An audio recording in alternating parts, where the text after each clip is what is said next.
ಅಭ್ಯಾಸಗಳು: ಖಾಲಿ ಬಿಟ್ಟ ಸ್ಥಳಗಳನ್ನು ಸೂಕ್ತ ಪದದಿಂದ ಭರ್ತಿ ಮಾಡಿ. ಕರ್ನಾಟಕ ವಿದ್ಯಾವರ್ಧಕ ಸಂಘದ ಮೊದಲ ಅಧ್ಯಕ್ಷರು ರಾ. ದೇಶಪಾಂಡೆ. ಕರ್ನಾಟಕ ಕುಲಪುರೋಹಿತ ಎಂದು ಆಲೂರು ವೆಂಕಟರಾಯರನ್ನು ಕರೆಯುತ್ತಾರೆ. ಕನ್ನಡದ ಮೊದಲ ರಾಷ್ಟ್ರಕವಿ ಮಂಜೇಶ್ವರ ಗೋವಿಂದ ಪೈ. ಏಕೀಕೃತ ಕರ್ನಾಟಕದ ಮೊದಲ ಮುಖ್ಯಮಂತ್ರಿ ಎಸ್. ನಿಜಲಿಂಗಪ್ಪನವರು. ಒಂದು ಪದ ಅಥವಾ ವಾಕ್ಯದಲ್ಲಿ ಉತ್ತರಿಸಿರಿ. ಹೈದರಾಬಾದ್ ಸಂಸ್ಥಾನದಲ್ಲಿದ್ದ ಕನ್ನಡ ಜಿಲ್ಲೆಗಳನ್ನು ಹೆಸರಿಸಿರಿ. ಹೈದರಾಬಾದ್ ಸಂಸ್ಥಾನದಲ್ಲಿದ್ದ ಕನ್ನಡ ಜಿಲ್ಲೆಗಳು: ಕಲಬುರಗಿ, ಬೀದರ್, ರಾಯಚೂರು.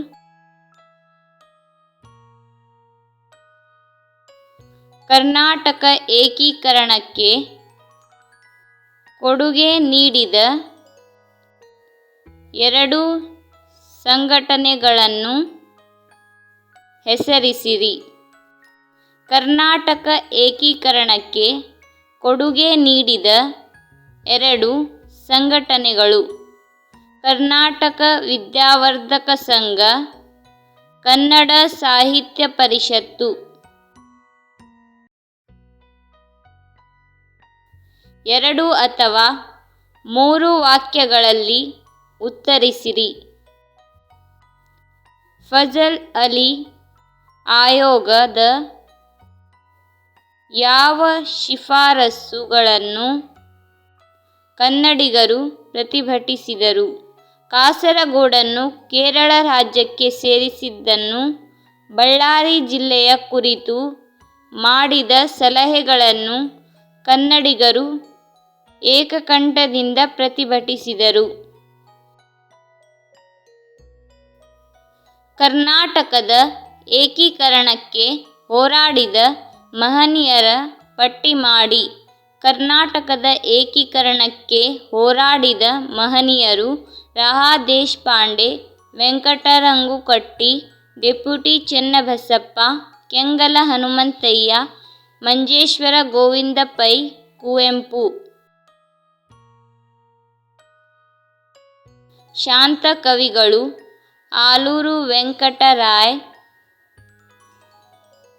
ಹುಯಿಲಗೋಳ ನಾರಾಯಣ ರಾವ್ ಮುಂತಾದವರು. ಟಿಪ್ಪಣಿ ಬರೆಯಿರಿ.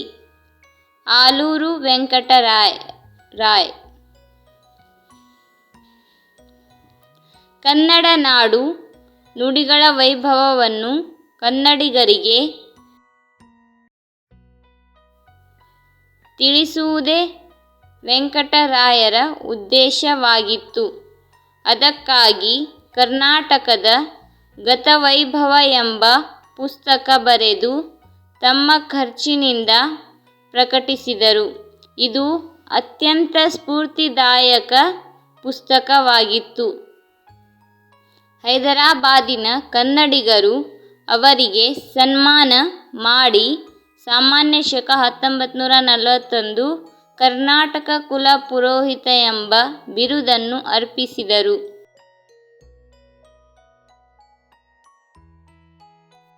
ಫಜಲ್ ಅಲಿ ಆಯೋಗ: ಕೇಂದ್ರ ಸರ್ಕಾರವು ರಾಜ್ಯಗಳ ಪುನರ್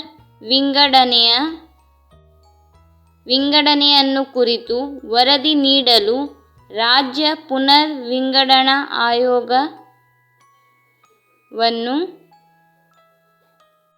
ಎಸ್.ಆರ್.ಸಿ ನೇಮಿಸಿತು. ಅದರ ಅಧ್ಯಕ್ಷರು ಎಸ್. ಫಜಲ್ ಅಲಿ. ಆದ್ದರಿಂದ ಫಜಲ್ ಅಲಿ ಆಯೋಗ ಎನ್ನುವರು. ಅದರ ಇತರ ಸದಸ್ಯರು ಎಚ್. ಎನ್. ಕುಂಜ್ರು ಮತ್ತು ಕೆ. ಎಂ. ಪಣಿಕ್ಕರ್. ಆಯೋಗವು ಸಾಮಾನ್ಯ ಶಕ 1955ರಲ್ಲಿ ವರದಿಯನ್ನು ಸಲ್ಲಿಸಿತು. ಅದರಂತೆ ಭಾರತದ ರಾಜ್ಯಗಳ ಪುನರ್ವಿಂಗಡಣೆಯು ಭಾಷೆ ಮತ್ತು ಆಡಳಿತದ ಅನುಕೂಲದ ನೆಲೆಗಳಲ್ಲಿ ನಡೆಯಿತು. ನಾಡಿನ ಎಲ್ಲ ಪಕ್ಷಗಳು ಆಯೋಗದ ವರದಿಯನ್ನು ಮಾನ್ಯ ಮಾಡಿದವು.